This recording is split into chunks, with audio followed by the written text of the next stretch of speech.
اولاد کے حقوق، اس عنوان کے تحت کچھ باتیں رکھنے کی کوشش کروں گا۔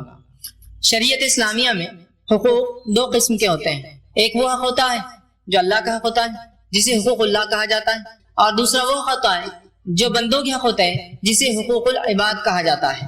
تو حق دو قسم کے ہوتے ہیں، ایک اللہ کا اور اسی میں اس کے رسول کا حق بھی آ گیا، اور دوسرا انسانوں کے حقوق جو آپس میں والدین کے ساتھ، اولاد کے ساتھ، رشتہ داروں کے ساتھ، پڑوسیوں کے ساتھ، غیر مسلموں کے ساتھ کیے جاتے ہیں۔ تو یہ حقوق ہے، یاد رکھیے۔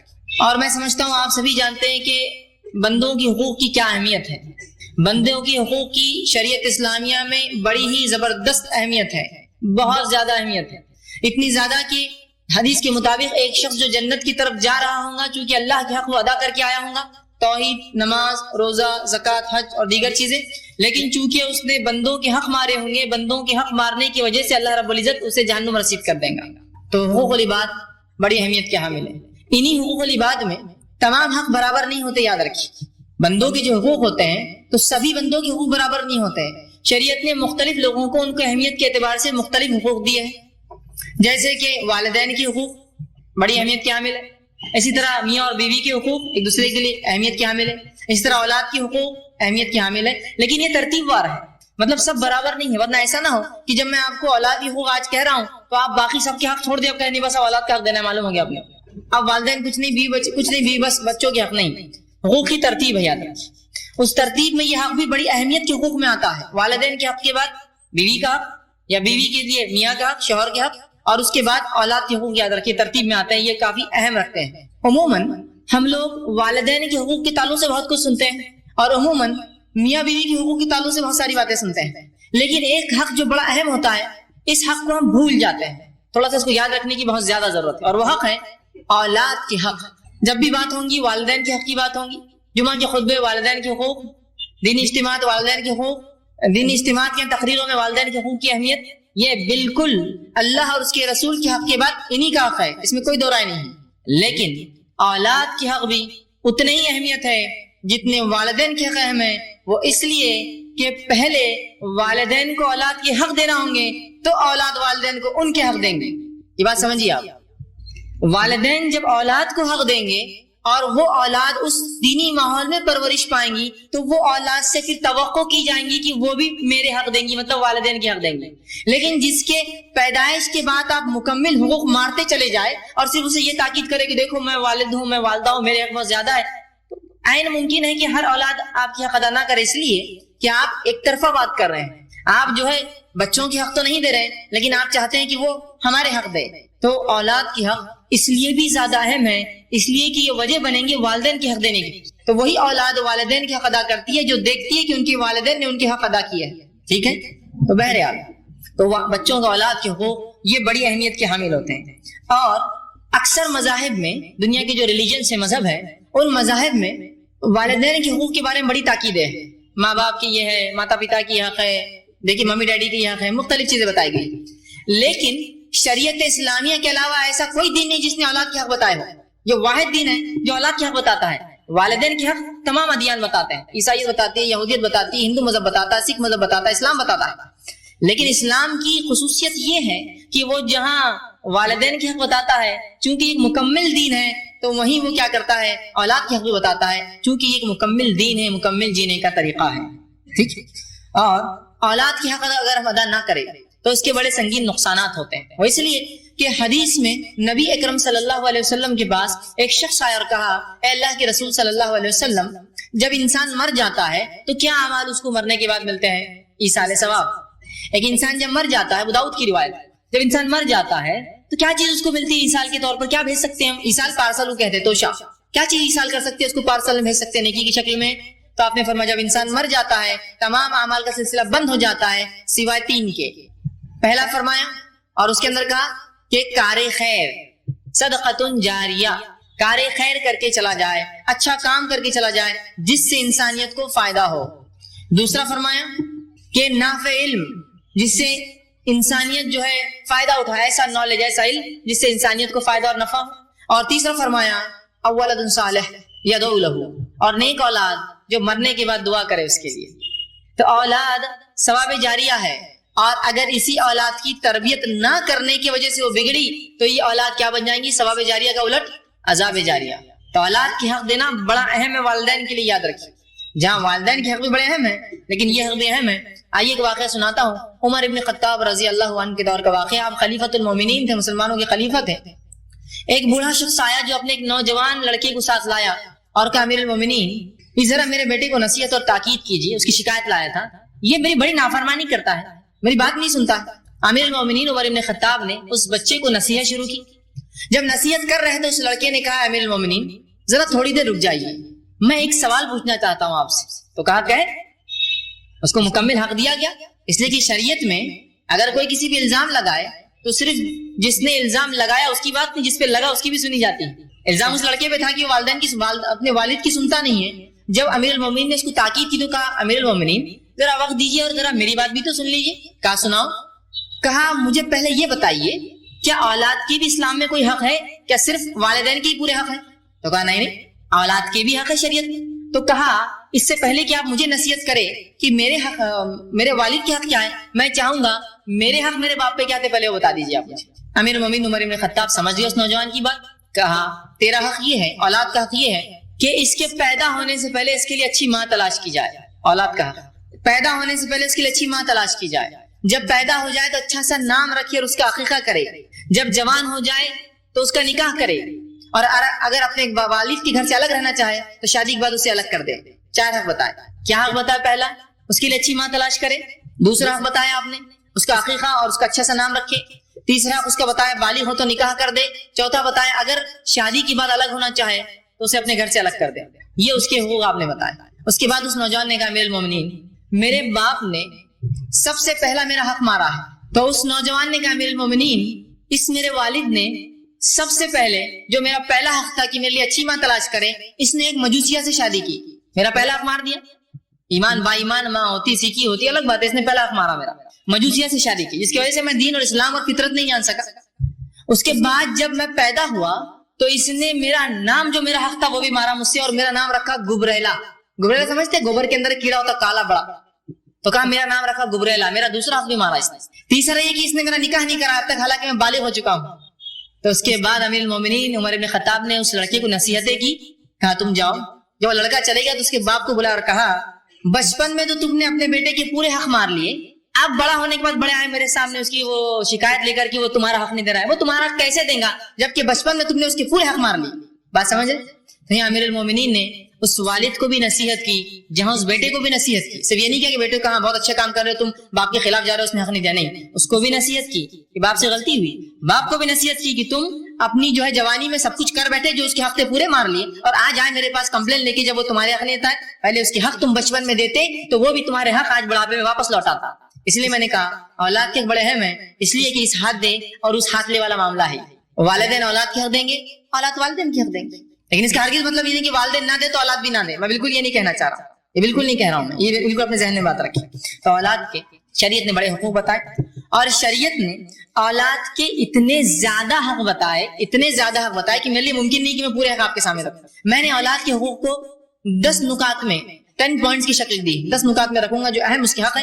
اس کے علاوہ بھی ہے لیکن اتنا وقت نہیں ہے کہ میں تمام لے سکوں آپ کے سامنے. ٹھیک. اسی طرح اسلام سے پہلے والدین بڑے سنگ دل ہوا کرتے تھے. اگر عرب کا ماحول دیکھے تو یہ اپنے بچوں کو قتل کر دیا کرتے اور بالخصوص لڑکی اگر پیدا ہو تو زندہ دفنا دیا کرتے تھے. لڑکی کی پیدائش ہو گڑھا کھود کے دفنا دیتے تھے اس کو. اس لیے کسی ایک انسان کے لیے شرم کی بات تھی کہ وہ کہے مجھے داماد ہے مطلب لڑکی ہے، شرم کی بات، تو دفنا دیتا تھا. یہ چاہیے نہیں مجھے لانا تھا. شریعت اسلامیہ نے اولاد کا تحفظ کیا، چاہے لڑکا ہو چاہے لڑکی ہو، تحفظ کیا اور یہ فرمایا اور کہا سورہ انعام سورہ نمبر 6 آیت نمبر 151 میں فرمایا وَلَا تَقْتُلُوا أَوْلَادَكُمْ مِنْ إِمْلَاقٍ. اپنی اولاد کو کیا کھلاؤں گے اس ڈر سے قتل مت کرنا. اپنی اولاد کو اس ڈر سے قتل مت کرنا کہ کیا کھلاؤں گے. اور فرمایا نَحْنُ نَرْزُقُكُمْ وَإِيَّاهُمْ. ہم تم کو بھی کھلائیں گے اور ان کو بھی دیں گے. تو پہلا تحفظ کیا اسلام نے ان کی پیدائش کے لیے کہا، ان کا حق ہے پیدا ہونا. اور لڑکی کے تعلق سے بالخصوص کہا، فرمایا وَإِذَا الْمَوْءُودَةُ سُئِلَتْ بِأَيِّ ذَنبٍ قُتِلَتْ. کہ اللہ رب العزت روز قیامت اس لڑکی کو اٹھائیں گا اور وہ لڑکی اس بارگاہ الہ میں کھڑی ہوں گی جس کو پیدا ہوتے ہی یا پیدا ہونے کچھ روز بعد، کچھ دن یا کچھ سال بعد اس کے باپ نے اس کو دفنا دیا تھا. اور اللہ پوچھیں گا وَإِذَا الْمَوْءُودَةُ سُئِلَتْ. اس باپ سے پوچھا جائے گا کہ وہی ظلمودت سئلت، اس سے پوچھا جائے گا بھی ای ذنب قتل، اس باپ سے نہیں معاف کرنا بلکہ اس بچے کو اللہ رب العزت اپنے سامنے کھڑا کریں گا، وہ لڑکی پیش کی جائیں گے، اللہ پوچھیں گا اس لڑکی سے کہ بتا تیرے والدین نے کس جرم میں تجھے قتل کیا تھا، بأی ذنب قتلت، تو کس جرم میں ماری گئی؟ میں سمجھتا ہوں وہ معصوم کیا جواب دیں گے؟ یہ ایک طرح سے اللہ رب العزت کا غصہ اور غضب ہوگا ان والدین پہ کہ ان سے بات کرنا بھی پسند نہیں کرے گا، اس بچی سے پوچھیں گا کیوں قتل کی گئی، اللہ جانتا ہے کیوں کی گئی، لیکن ان کو رسوا کرنے کے لیے اللہ پوچھیں گا اس بچی سے۔ تو سب سے پہلے تو اولاد کی تحفظ کیا اسلام نے، لڑکا ہو یا لڑکی ہو اس کی حفاظت کی، نہ صرف تحفظ کیا بلکہ اسلام نے حکم دیا ان سے محبت کیا جائے، اور ایک اتنا زبردست اور سنہرا اصول اسلام نے بنا دیا، وہ اصول اس طرح سے نبی اکرم صلی اللہ علیہ وسلم جامع ترمذی کی روایت میں فرماتے اور کہتے ہیں لیس منا من لم یرحم صغیرنا ولم یوقر کبیرنا، وہ ہم میں سے نہیں، وہ مسلمان نہیں جو چھوٹوں پر رحم نہ کرے اور بڑوں کی عزت نہ کرے۔ کیا بہترین اصول ہے، وہ ہم میں سے نہیں، آپ فرمانے لیس منا، وہ مجھ سے نہیں، وہ ہم سے نہیں، وہ مسلمانوں سے نہیں، جو لم یرحم صغیرنا، جو بچوں پر رحم نہ کرے، اور فرمایا ولم یوقر کبیرنا، اور بڑوں کی عزت اور توقیر نہ کرے۔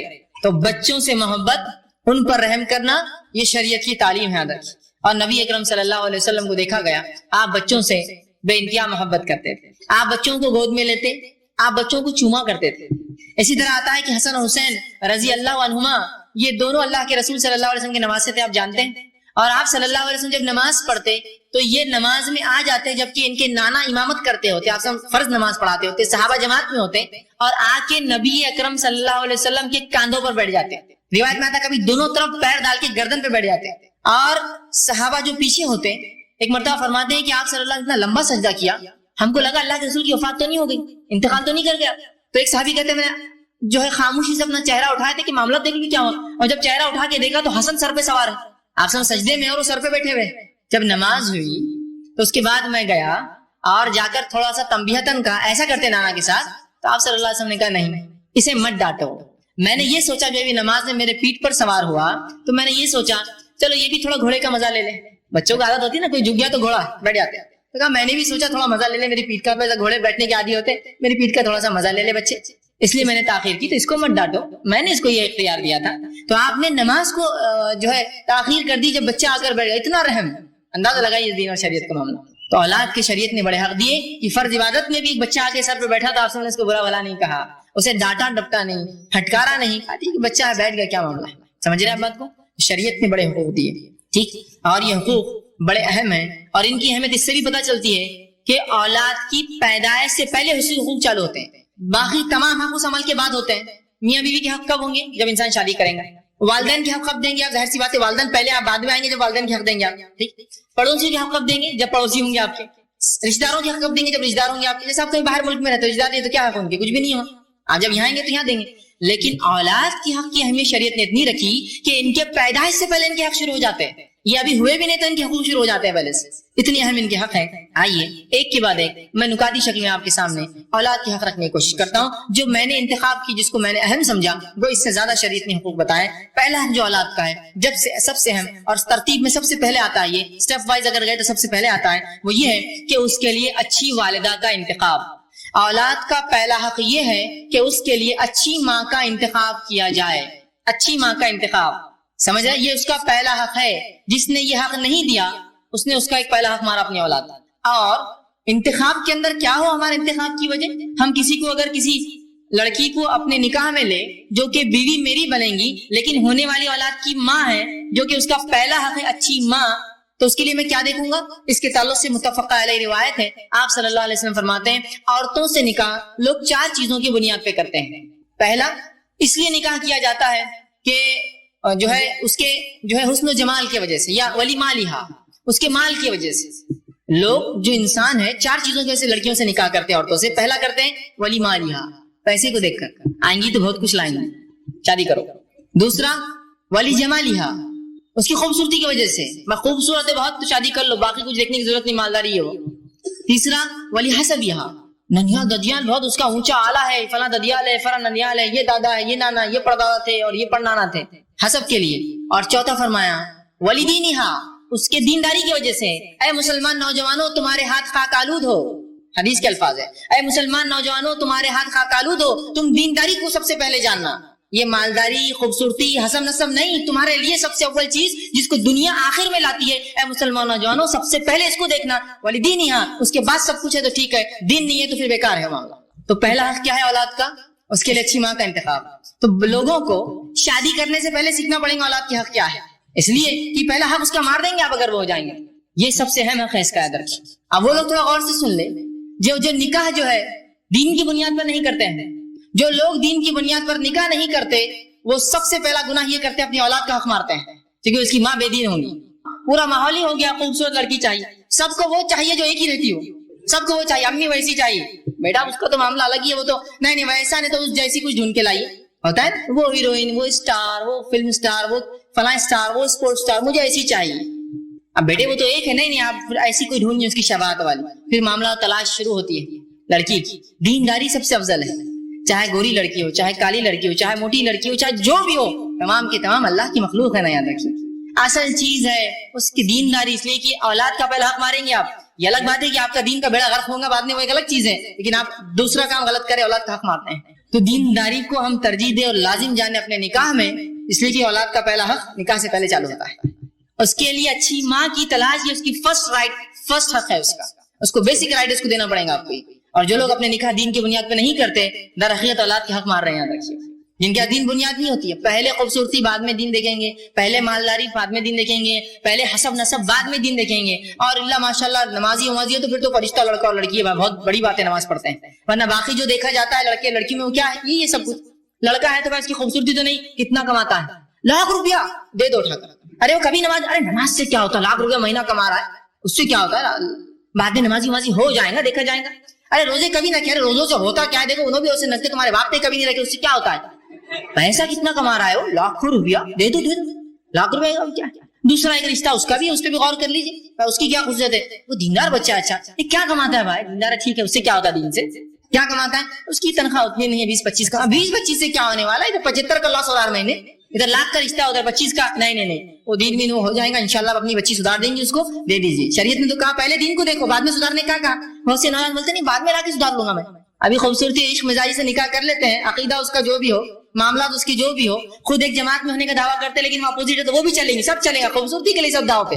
اس کے بعد لانے کے بعد انشاءاللہ اپن سدھار لیں گے. پھر وہ کہاں سدھرتی ہے، وہ آپ کے بچوں کو بگاڑ دیتی ہے. آپ گھر سے نکلے پھر وہ شروع کر دے شرک اور بدعت، اور بولتی دیکھو ابا تو بولنا نہیں، بیٹے بچے بھی کھا پی کے شرک بدعت کر کے، ابا تو کچھ نہیں ہوا، امی نے کچھ نہیں کرے، آج سب معاملہ اچھا تھا، کوئی فلاں نہیں ہوا، کوئی فلاں نہیں ہوا، کوئی خرافات نہیں ہے گھر میں. ہاں یہ ہوتا ہے. پھر تو دینداری کو سب سے بنیاد جانیے، اس لیے کہ پہلا حق اولاد کا، اس کے لیے اچھی ماں کا انتخاب ہے. ٹھیک. اسی طرح اولاد کا دوسرا حق یہ ہے کہ اس کے وجود میں آنے کے بعد پیدا ہونا اس کا حق ہے. یہ اولاد کا سیکنڈ بیسک رائٹ ہے. اگر اولاد وجود میں آ گئی ہے تو پیدا ہونا اس کا حق ہے. پھر یاد رکھیے، اب اس کو آپ ضائع نہیں کر سکتے، اب اس کو آپ قتل نہیں کر سکتے.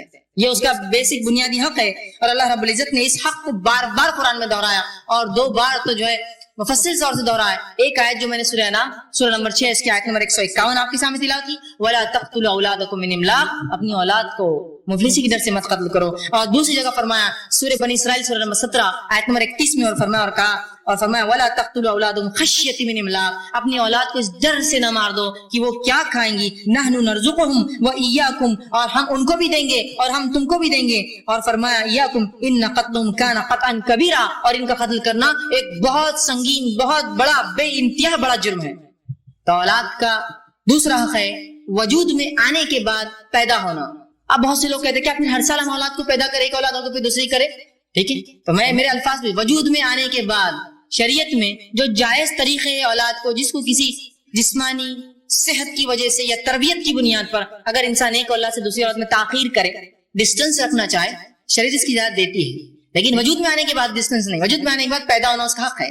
انشاءاللہ عزیز 29 تاریخ کو میرا ایک تفصیلی عنوان ہے فیملی پلاننگ، جو انشاءاللہ اسی بنیاد پہ ہوں گا کہ یہ جو میں نے کہا وجود میں آنے سے پہلے کون سی چیزیں حلال ہیں اور کون سی حرام ہے، انشاءاللہ اس میں میں رکھوں گا ضرور انشاءاللہ. لیکن وجود میں آ جائے تو پیدا ہونا اس کا فنڈامنٹل رائٹ ہے، اس کا حق ہے پیدا ہونا. ٹھیک ہے. تو یہاں اللہ رب العزت نے 2 جگہ اپنی آیتوں میں کہا کہ اولاد کو املاق، کیا کھلاؤں گے اس ڈر سے مت مارو، اس لیے کہ ہم تم کو بھی دیں گے اور ان کو بھی دینے والے ہیں، ان کو بھی دیں گے تم کو بھی دینے والے ہیں، ڈرو مت اس معاملے، ڈرو مت اس معاملے. تو دوسرا حق یہ ہے کہ اولاد جو اگر وجود میں آ جائے تو اس کے بعد جو ہے اس کو جو ہے پیدا ہونے دیا جائے، یہ اس کا دوسرا حق ہے. لیکن آج بہت خوبصورت ناموں سے اولاد کو قتل کرنا ہم نے ایک عام بات بنا لی. یہ بات آپ کو بری لگیں گی لیکن یہ سچی بات ہے. یہ اتنی سچ ہے کہ اس کو آج تو بہرحال نیوز اور میڈیا اور پیپر جس کی گواہی دے رہے ہیں. ہم اس سے پہلے سے ایک چیز یاد رکھیے، اگر آپ کے سامنے کوئی چیز نہیں ہوتی تو اس کا مطلب یہ نہیں کہ وہ چیز معاشرے میں نہیں ہو رہی ہے. اولاد کے معاملے میں لوگوں نے ایسے ایسے کارنامے انجام دیے، واللہ واقعات آپ سنیں گے زمین پیروں کے نیچے سے کھسک جاتی ہے. اگر میں آ کر کسی آپ کے گھر میں اولاد کو قتل کروں تو آپ برا مانیں گے کہ قتل کیا، ہو سکتا ہے میرا قتل کر دے آپ اٹھا کر اس کے بدلے. لیکن وہ اولاد جو وجود میں آئی ہے، جو ابھی باہر نہیں آئی ہے، ان کا قتل کرنا ہم نے معمول سمجھ لیا ہے. بنیاد کیا ہوتا ہے اسے قتل کرنے سے؟ اور اگر وہ لڑکی ہو تو پھر اس کا مرنا تو ضروری ہے. پھر اس کے بعد عرب پیدا ہونے کے بعد مارتے اس لیے کہ ان کو پتہ نہیں چلتا کیا تھا. ہم پیدا ہونے کے پہلے مارتے اس لیے کہ ہمیں پتہ چل جاتا ہے وہ کیا ہے پیدا ہونے والا. اور میں امت مسلمہ کی بات کر رہا ہوں، میں غیر مسلموں سے خطاب نہیں کر رہا ہوں. میں اس معاشرے کی بات کر رہا ہوں جس معاشرے میں ہم رہتے ہیں. یہاں اولاد کو وجود میں آنے کے بعد قتل کرنا یہ معمول بن چکا ہے اس سماج کا. اور اس حد تک ایسے سنگین جرم بیان کرنا میرے لیے ممکن نہیں. ایسے سنگین جرم، چونکہ ایک ادارے میں بہرحال میں رہتا ہوں، اس کا صدر ہوں، تو بہت سارے فون آتے ہیں، لوگ مشورے لیتے ہیں، بہت سارے واقعات سامنے آتے ہیں کہ عقل دنگ ہو جاتی ہے، حیرت میں پڑ جاتے ہیں کہ لوگ ایسا بھی کر سکتے ہیں اپنی اولاد کے ساتھ. ایک بار ایک صاحب نے مجھے فون کیا، اور کیا سنگ دلی بولنا کہ اولاد کو قتل کرنے میں ہم آگے بڑھ چکے ہیں جبکہ اس کا حق ہے. مجھے فون کر کے کہا کہ میری بیوی حاملہ تھی، میں اس سے دواخانے لے گیا اور پتا چلا کہ ہونے والی اولاد اس میں تھوڑا سا نقص ہے. میں نے کہا اچھا نقص کیا تھا؟ تو کہا اس میں فلاں نقص ہے، XYZ باتیں انہوں نے کہی، یہ نقص ہے. میں نے کہا اچھا ٹھیک ہے، نقص ہے تو کیا؟ تو کہا ایک تو نقص ہے. تو میں نے کہا اگر یہ نقص جو آپ بتا رہے ہیں لڑکا ہوتا تو، چونکہ وہ لڑکی تھی، لڑکا ہوتا تو کہا بہرحال وہ تو مشورہ میں نہیں لینا چاہتا ہوں کیا تھا اور کیا نہیں تھا. میں نے فون اس لیے کیا کہ اس بنیاد پر میں نے وہ عمل کر لیا اور میں نے حمل کو ضائع کر دیا اور 6 مہینے میں نے اس کو ضائع کیا. میں نے کہا مجھے کیوں فون کر کے پھر پوچھ رہے ہو کہ ہم چاہتے ہو میں بھی اس قتل میں شامل اور کہوں ہاں اچھا کیا؟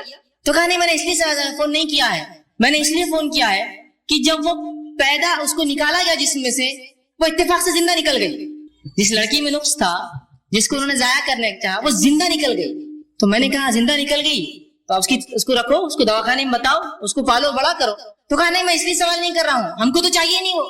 میرا سوال یہ ہے کہ کیا اس کو دواخانے میں چھوڑ کر چلے جاؤں، یا دوسرا سنیے انہوں نے کیا کہا، میرے تو پیروں کے نیچے زمین نکل گئی تھی، یا اس کو ویسے ہی دفنا دوں. میرے پاس 2 آپشن ہے صرف ابھی، یا اسے میں جو ہے دواخانے میں چھوڑ دوں تو کچھ لوگ بولے مت چھوڑو وہ کچھ بھی استعمال کریں گے، یا میں اس کو ویسے ہی دفنا دوں. اب بتائیے اگر کوئی ایسا سوال کرے تو کیا جواب دیا جائے گا اس کا؟ تو یہ معاملہ اس کا بیسک رائٹ مارتے ہیں آپ اس کا. اگر کوئی آپ کی اولاد کو مارے پیدائش کے بعد تو آپ مجھے قتل کر دیں کہ میں ماروں تو. لیکن مسلمانوں نے اپنی وجود میں آنے سے پہلے یا وجود میں آنے کے بعد اپنی اولادوں کو پیدائش سے پہلے قتل کرنا معمولی سمجھا ہے. یہ قطعاً کبیرہ قرآن نے کہا، بہت بڑی خطا کر رہے آپ. دنیا میں تو لوگ رہا بچ گئے، آخرت میں یہ تمام اولادیں کھڑی ہوں گی، یاد رکھیں ہوں، یہ سب کھڑے ہوں گے وہاں اور اللہ رب العزت سے مطالبہ کریں گے. فرق اتنا تھا کہ عرب جدید نہیں تھے تو پیدائش کے بعد دفناتے تھے. ہم نے یہ کیا کہ پیدائش سے پہلے پتا چلتا ہے تو دفنا دیتے ہیں، قتل کر دیتے ہیں انہیں. تو بہرحال اس کا حق ہے پیدا ہونا وجود میں آنے کے بعد. تو اس کو خوبصورت ناموں سے، فیملی پلاننگ کے نام سے یا مختلف خوبصورت ناموں سے کہ صحت ساتھ نہیں دے رہی، حسن بگڑ سکتا ہے، خوبصورتی بگڑ سکتی ہے، زیادہ اولادیں پیدا ہوں گی تو لہٰذا ضائع کرنا ہے. تو وجود میں آنے ہی کیوں دیا اس کو؟ پہلے ہی سوچتے وجود میں آ جائے تو اب پیدا ہونا بنیادی حق ہے اس کا. اس کا تیسرا حق بنیادی حق رضاعت، دودھ پینا اولاد کا بنیادی حق ہے. قرآن میں اللہ رب العزت نے فرمایا، حکم دیا، سورہ بقرہ سورہ نمبر 2 آیت نمبر 233 سے فرمایا والوالدات یعرضن اولادهن حولین کاملین لمن اراد ان یتم رضاعہ. اللہ فرماتا اور کہتا ہے مائیں اپنی اولادوں کو 2 سال کامل دودھ پلائے، یہ ان کا حق ہے، دودھ پلانا حق ہے، اور یہ پلانے کی پوری مدت ہے. مطلب جو عورتیں پوری مدت کرنا چاہتی ہے دودھ کی تو پوری مدت ہے 2 سال، تو 2 سال تک وہ دودھ پلا سکتی ہے، یہ پوری مدت ہے. تو ان کو دودھ حق کے ساتھ پلاتی رہے، یہ مدت ہے، یاد رکھیں. 2 سال تک دودھ پلانا یہ مدت اللہ نے کہا. اور اس مدت میں اللہ نے شوہر کو حکم دیا کہ اپنے بیوی کو نان نفقہ کپڑا وہ سب کرتا رہے، اٹھانا ہے. اور اگر اس حالت میں اگر طلاق ہو جاتی ہے اور بیوی دوسری جگہ رہتی ہے تو جب تک وہ اولاد دودھ پیں گی، چونکہ آپ کی اولاد ہے، اس کو نان نفقہ، اس کا کھانے پینے کا ذمہ آپ کو اٹھانا پڑے گا. تو دودھ پینا اولاد کا یہ تیسرا حق ہے، یاد رکھیے. لیکن اب یہاں بھی دودھ پلانے کا معاملہ کیا ہوتا ہے؟ لوگ خوبصورتی کے نام پر، خوبصورتی خراب ہو جائیں گے دودھ پلائیں گے تو بچوں کو ڈبے کا دودھ پلاتے ہیں. کیا آپ کو ایسا لگتا ہے ڈبے کا دودھ پلانے سے بچے میں وہ خصوصیت، وہ محبت، وہ انسیت اپنے والدین اور بالخصوص ماں سے پیدا ہوں گی؟ ظاہر سی بات ہے جب ایک ماں اپنے بچے کو دودھ پلاتی ہے تو دراصل صرف وہ دودھ نہیں پیتا ہے، وہ اس کی ممتا اس سے ایک تعلق جوڑتا ہے. ڈبے کے دودھ میں وہ تعلق نہیں جڑ سکتا بھائی. یہ الگ بات ہے، مجبوریاں، صحت کے مسائل، یہ الگ چیز ہے، لیکن اپنے آپشن سے، اپنے چوائس سے ایسا کرے. اور اگر کوئی ماں اپنے بچے کو دودھ نہ پلائے تو پھر دوسری عورت، جیسے کہ آپ صلی اللہ علیہ وسلم کے دور میں عورتیں ہوتی جو رضاعت کرتی، بچوں کو دودھ پلاتی، لیکن دودھ پینا اس کا بیسک رائٹ ہے، اس کا حق ہے، یاد رکھیے اس کا حق ہے. اور بالخصوص جو ہے عورتیں اس چیز پر دھیان دے کہ اپنے بچوں کو بنا کسی شرعی عذر کے اپنا دودھ خواہ نہ پلانے کا معاملہ نہ طے کرے کہ بھائی فلاں پلا دیں گے، فلاں کھلا دیں گے. ہاں میکسیمم اس کی ایج لمٹ 2 ایئر سے یاد رکھیے. ان لوگوں کا معاملہ غلط ہے جو 2 سال کے بعد بھی 3 سال تک دودھ پلاتے، نہیں 2 سال، یہ اس کی میکسیمم لمٹ ہے. مطلب شروعات میں ہو سکتا ہے آپ 6 مہینے پلا، اس کے بعد کچھ وجوہات مسائل الگ بات ہے. جتنا ہو سکے آپ اس کو اس کا وہ حق دینے کی ضرور کوشش کریں. اور اس کے بڑے فائدے ہیں اور اس سے بڑے تعلقات ہوتے ہیں، ہے نا. اس سے ایک زبردست ماں اور بچے میں ایک رشتہ بنتا ہے، یاد رکھیے. اور محاورہ بھی ہوتا ہے نا، آدمی اگر 2 لوگ لڑ پڑے تو ایک دوسرے کو کیا چیلنج کرتا ہے، بیٹا ماں کا دودھ پیا تو لڑنے آ، تو بولتا ہے کہ ڈبے کا دودھ پیا تو آجا بیٹا، تو نے بھینس کا دودھ پیا تو آجا لڑنے میرے سے. کوئی بھی نہیں بولتا ہے، اس لیے کہ ماں کا دودھ پیا مطلب ممتا، وہ محبت، وہ انسیت، وہ غذائیات، وہ صحت جو اس دودھ میں ملتی کسی میں نہیں ملتی. تو ماں کا دودھ پینے والا ہمت والا ہوتا ہے. مطلب چونکہ انسان میں جانتا ہے جو غذائیات اور جو صحت ماں کے دودھ میں ہوتی ہے وہ ڈبے کے دودھوں میں نہیں ہوتی ہے. سمجھ رہے بات کو؟ تو یہ بڑی اہم چیز ہے اور اس کا بیسک رائٹ ہے، اس کو وہ حق دیجیے. اس کی رضاعت خواہ مت کیجیے. اور عمرو بن عاص رضی اللہ عنہ نے جب دیکھا ایک بار ان کی بیوی ان کے بچے کو دودھ پلا رہی تھی تو کہا دیکھ جب تو اسے دودھ پلاتی ہے نا تو جانور کی بچے کیسا دودھ نہیں پلانا. تو دودھ تو جانوری بچوں کو پلاتے اپنے. جب تو اسے دودھ پلاتی ہے تو اس نیت سے اس کو دودھ پلانا کہ اللہ کی ایک مخلوق تیرے دودھ پر پرورش پا رہی ہے. اس نیت سے پلانا کہ اللہ کی ایک مخلوق تیرے دودھ پر پرورش پا رہی ہے. کل چل کر یہی لڑکا اللہ کی توحید پر قائم ہوگا، اسلام پر چلے گا، نمازیں ادا کرے گا اور اللہ کے راہ میں جہاد کرے گا. اس کا ثواب تجھے ملے گا. اس نیت سے پلانا. تو یہ دودھ پلانا ایک چیز، اور ایک نیت سے کہ اللہ کی مخلوق پرورش پا رہی ہے نا آپ کے رزق پہ. کیا میرے اور آپ کے ہاتھ میں کسی کو رزق دینا اور کھلانا؟ اللہ کا فضل ہے کہ آپ کو مل رہا ہے. تو وہ کہتے اپنی بیوی سے کہ دیکھ جب تو دودھ پلاتی ہے تو ممتا سے اور محبت سے پلانا، جانور جیسے بچوں کو پلاتے ویسا نہیں پلانا. اس نیت سے پلانا کہ ایک اللہ کی مخلوق تیرے دودھ پر پرورش پائیں گے اور آگے چل کر یہ بچہ اللہ کی توحید پر قائم رہے گا اور اس کے دین پہ عمل کرے گا، عبادتیں کرے گا، اللہ کی راہ میں جہاد کرے گا، تجھے اس کا اجر ملے گا. تو مائیں اس چیز کو، دودھ پلانے کی اہمیت کو سمجھیں. چوتھا اولاد کا حق جو والدین پر ہے وہ یہ ہے جب پیدا ہو جائے تو اچھا سا نام رکھے اس کا اور عقیقہ کرے. یہ حق ہے، رائٹ ہے، یاد رکھیے، معمولی چیز نہیں. جب بچہ پیدا ہو جائے تو اس کا اچھا سا نام رکھے. جیسے عمر ابن خطاب نے اس والد کو تاکید کی تھی کہ اچھی ماں کی تلاش. دوسرا حق اچھا سا نام رکھے. اس نے دونوں حق مارے تھے، مجوسیہ مال لیا تھا، نام گبریلا رکھا تھا. دوسرا حق کیا ہے؟ چوتھا حق جو ہے اس کا اچھا سا نام رکھے. اب اس کے تعلق سے جامع ترمذی کی روایت ہے، سمرہ بن جندب رضی اللہ عنہ سے اس کے راوی فرماتے ہیں ہر بچہ عقیقے کے بدلے رہن ہوتا ہے، اور فرمایا اس کی پیدائش کے 7ویں دن اس کا عقیقہ کیا جائے، اس کا اچھا سا نام رکھا جائے، اس کے سر کے بال منڈائے جائے. کیا کام کرنا ہے آپ کو پیدائش کے بعد؟ اس کا عقیقہ 7ویں دن، ایک اچھا سا نام، اور جو ہے اس کے سر کے بال نکالنا. تو نام اس کا حق ہے، یاد رکھیے، بیسک رائٹ ہے اس کا. اور ناموں میں صحیح مسلم کی روایت ہے، آپ صلی اللہ علیہ وسلم سے پوچھا گیا ناموں میں اچھے نام کیا ہے؟ تو کہا عبداللہ اور عبد الرحمن، اور اس کے علاوہ اللہ کی جتنے اسماء و صفات ہیں آپ کے ساتھ وہ، اور اس کے بعد انبیاء علیہ الصلوۃ والسلام کے نام. تو آپ کے پاس چوائس ہے، اللہ کے اسماء و صفات اور اس کے علاوہ انبیاء کے نام. لیکن ہمارے پاس جب نام کا بھی معاملہ آتا ہے، جبکہ یہ حق ہے، اور اس کی میکسیمم لمٹ کیا ہے معلوم آپ کو نام رکھنے کی؟ کب تک نام رکھ سکتے ہیں آپ؟ 7 دن. 7واں دن میکسیمم لمٹ ہے. پیدائش سے پہلے طے کیجیے نا. ایک انسان، ایک عورت حمل سے آئی، آپ باپ بننے والے، وہ ماں بننے والی ہے، ابھی آپ کو کم از کم 7 مہینے پہلے پتا چل گیا کہ آپ کو اولاد ہونے والی ہے. صرف 2 نام چننا آپ کو، ایک لڑکے کا اور ایک لڑکی کا. لڑکا ہوا تو یہ، لڑکی بھی تو یہ، 2 ہے نا. وہ نہیں، وہ پیدا ہونے کے بعد اب کیا نام رکھنا؟ تو فال کھول رہے اس کی، قرآن کھولو، کون سی تاریخ کو پیدا ہوا، کون سا مہینہ تھا، کون سا تاریخ تھا، کون سی آیت، ہاں یہ نام رکھو. کچھ بھی نہیں، اس میں فال کھول کے نام.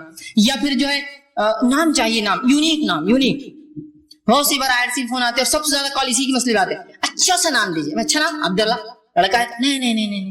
عبد الرحمن، نہیں، یہ بھی نہیں جمے گا. عبد الحی، عبد الصمد، عبد اللہ، نہیں، سب پرانے نام دکھ رہے. تو کچھ اچھا سا نام. اچھا کیا اس سے زیادہ کیا دوں میں آپ کو؟ اللہ کے نام دے رہا ہوں. نہیں، ذرا یونیک نام چاہیے. مطلب یونیک نام، تو یونیک نام تو بڑے ہیں. اب رکھنا چاہے تو اسٹیئرنگ، مڈ گارڈ. یونیک کوئی رکھتا ہے کیا؟ مڈ گارڈ خان، کتنا اچھا نام ہے. کوئی نہیں ملیں گے آپ کو دنیا میں، رکھیے، کوئی مسئلہ نہیں. بمپر، مطلب ایسے نام نہیں ملیں گے نا آپ. کہاں ملیں گے؟